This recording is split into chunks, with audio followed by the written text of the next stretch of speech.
Hello viewers, আসসালামু আলাইকুম। আশা করি আপনারা সবাই অনেক ভালো আছেন এবং সুস্থ আছেন। আলহামদুলিল্লাহ, আমি অনেক ভালো আছি। ভিউয়ার্স, আজকের এই ক্লাসে আমরা THE এই ওয়ার্ডটির প্রনাউন্সিয়েশন শিখব।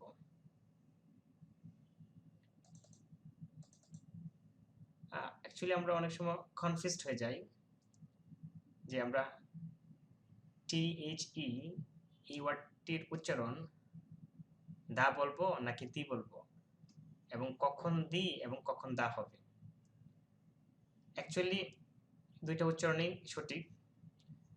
সো ভিউয়ার্স, চলেন আজকের এই ক্লাস থেকে আমরা শিখে নিই কখন দা বলবো এবং কখন দি বলবো।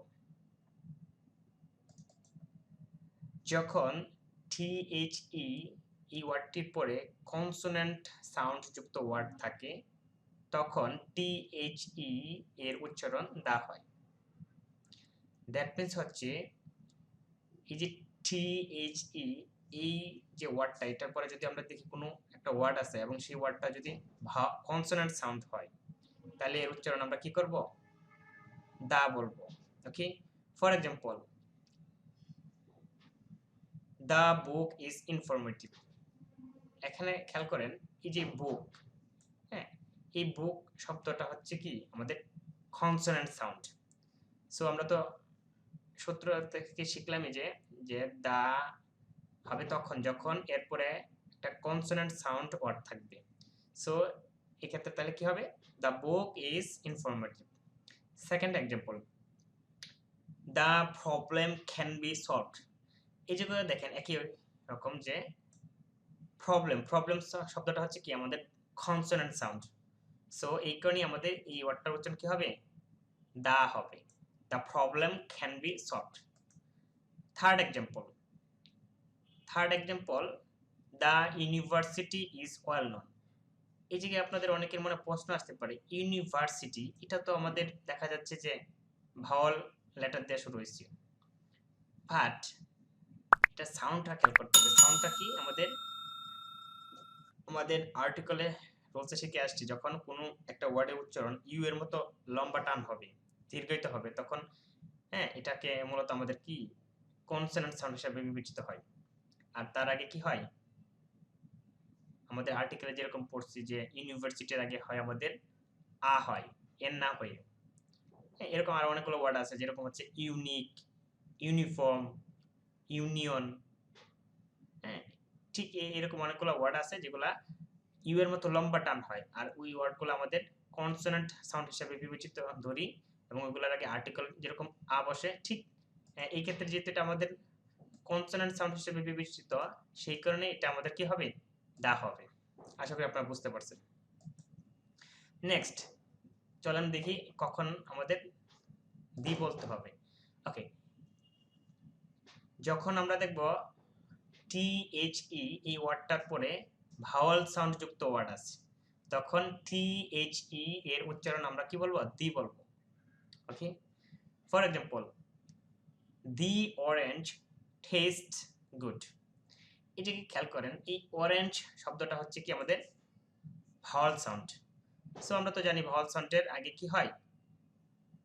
THE এর উচ্চারণ আমাদের দি বলতে হয়। সো এই কারণে আমাদের এই সেন্টেন্সটার উচ্চারণ হবে, এই ওয়ার্ডটার উচ্চারণ হবে the orange taste good. Second example, the answer is right. দেখেন এই জায়গায় হচ্ছে এই আনসার, এই শব্দটা হচ্ছে ভাওয়াল সাউন্ড।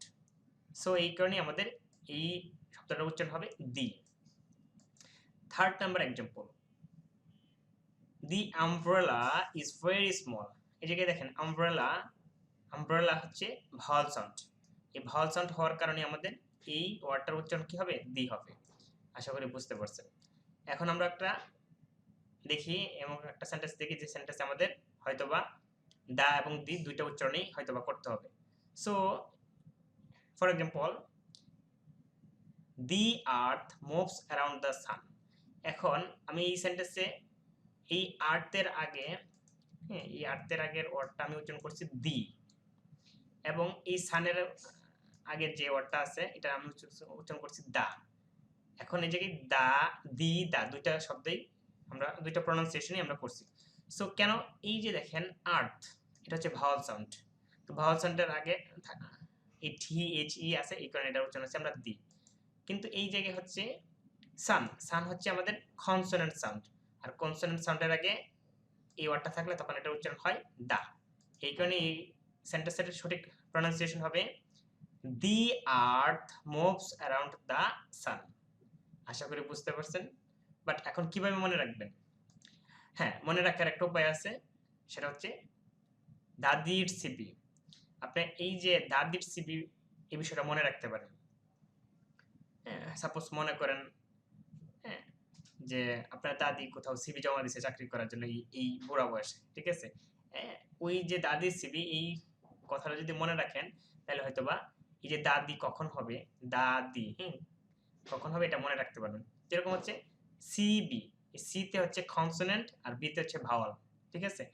এই জায়গায় দেখেন দা প্রথম, ঠিক এরকম হচ্ছে সি প্রথম আছে সিবি, তাহলে হচ্ছে কনসোনেন্টের ক্ষেত্রে হবে দা, তারপর হচ্ছে বি, এই বির ক্ষেত্রে হবে আমাদের দি, ঠিক আছে?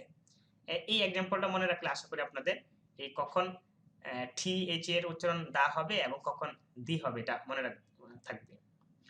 সো ভিউয়ার্স, আশা করি এই আজকের এই ভিডিওটা আপনাদের অনেক অনেক ভালো লাগছে। যদি ভালো লেগে থাকে তাহলে অবশ্যই লাইক দিবেন এবং কমেন্ট করতে বলবেন না। ইভেন হচ্ছে নেক্সট কি ধরনের ভিডিও চান কমেন্ট বক্সে জানিয়ে দিন। আমি চেষ্টা করবো আপনাদের ওই ধরনের কন্টেন্ট নিয়ে আসতে নেক্সট টাইমে। So viewers, see you in my next video.